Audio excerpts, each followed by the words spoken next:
All right, we're coming at you with not one, but two Chargers videos today. So if you're watching this one, just know there's another one coming.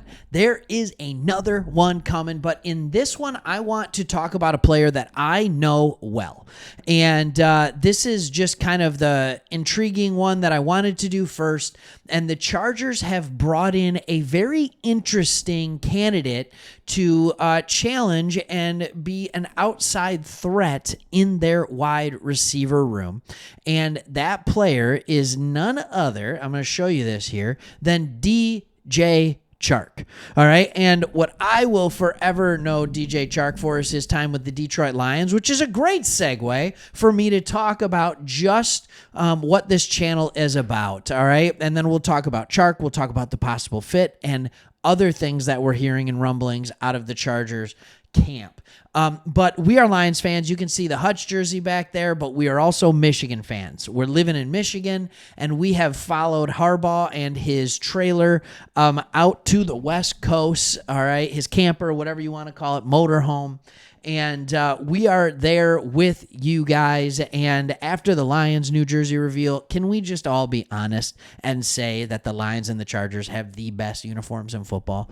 It's not an argument. Let's stop talking about it. Let's just realize what it is. They are the best uniforms in football. So we want to become your go-to source for Chargers content. We've only been doing this channel for a few months now, and the response by Chargers fans, Chargers Nation, has been awesome.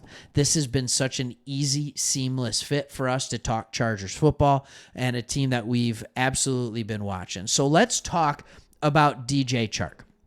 And DJ Chark, you can say a lot of things about DJ Chark. He's only 27 and a half, even though it feels like he's 30 and a half, right? Like he's been around seemingly forever. But I want to let's just have a conversation about who this guy is, both as an athlete and everywhere else. But we're going to start with his production. All right, DJ Chark is a guy that was drafted in 2018. He went to Jacksonville and played the first 4 years of his career there. In his healthiest year was year 2. All right, in year 2, he had 114 targets with 73 of those becoming catches, which was a 64% completion percentage for 1,000 yards and 8 touchdowns. Chark has this belief. There's this belief that Chark is simply a deep threat. And his last 2 years, one in Detroit, one in Carolina, that is kind of how he was utilized. He only had 50 targets in Detroit. A lot of that's because he was injured for part of the year, and same in Carolina. So his last 3 seasons have been very, very injury plagued. But when he does play, he plays at a starter caliber. This is a guy who was the 61st pick overall out of LSU, which is just absolutely a wide receiver factory. And if you're wondering who he is as an athlete, who he is, like, can he get down the field? The answer is yeah. Yeah, he can. He has a elite explosion grade. That's his vertical and broad jump. In other words, how can he jump? He has a good size grade. He's almost 6'3", 200 pounds, and he is extremely fast. That's who he is. I would say his time speed is a little bit faster than his playing speed is now. Right now, he's just trying to prove that he can be healthy again. That, I think, is the big takeaway here is, can he just be healthy?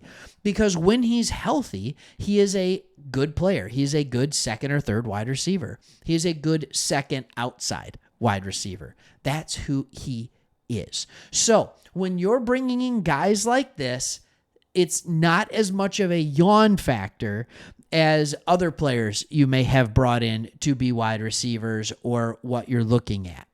It's not anything that's going to be super exciting, but this is the kind of guy that everybody needs. And if he's willing to play at a reduced contract, I think he's made about $10 million a year, it seems like. And last year he did not get as much. I'm pulling up his numbers right now as far as his career earnings have gone. We can go ahead and look at it. Last year, he came in on a 1-year, $5 million contract with the Panthers. The year before that, he was with the Lions on a 1-year, $10 million contract. That was a prove-it deal with the Lions. And what he proved is that he's a $10 million wide receiver, but he only plays half the time. So that's what Carolina gave him, and that's what he did for Carolina. So if the Chargers can get him at a 1-year, $4 million contract, $5 million contract, even $6 million contract, I think that this is something that, of course, it just makes sense. It just makes sense for them to go ahead and throw a flyer out on a guy who, again, is 27 years old. He's 27 years old. You are a team that has, as you can see over here, $30 million left in your estimated cap space. You want to keep that number pretty high for other free agents that come available, but this is one of those that you get to see possibly come available. Why not? All right. Why not? All right. And this is, I always love this. You can see right now at wide receiver, you're spending almost none of your cap. None of it. All right. It's not going to wide receiver. It's going other places. So you need to, it's okay to spend a couple bucks, but there are going to be wide receivers available in the draft. And that is the second video that I'm going to be making today, where it's talking about some conversation from your GM where he was making it clear what his plan is to do with the number 5 pick. So you're not going to want to miss that. You are absolutely not going to want to miss that. But here's the question I have for you, Chargers fans. All right. How scared are you about your wide receiver room right now? How scared are you with your wide receiver room? All right. Because when I look at your wide receiver room, there are not many receiver rooms in the league that look a little more scary. All right. You got 4.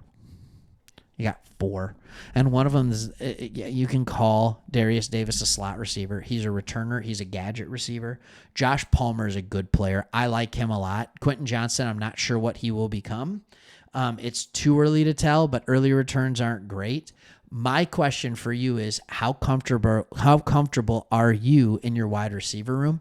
Because you need to surround your talented quarterback with at least enough talent. The question is, how do you get there? And we'll talk about that in the video that we're coming up to too, because there are 2 theories of thought on that. Either you surround them with great talent on the outside at wide receiver, or you surround them with great talent on the offensive line to give those receivers and him time to make the plays that they need to make. And I can make an argument of which one's better. I absolutely can. But, we'll see what happens. All right. Thank you so much for watching. What do you think about DJ Chark? Is it a yawner for you, or is it a yes for you? Let me know. Like, subscribe. See you on the next one.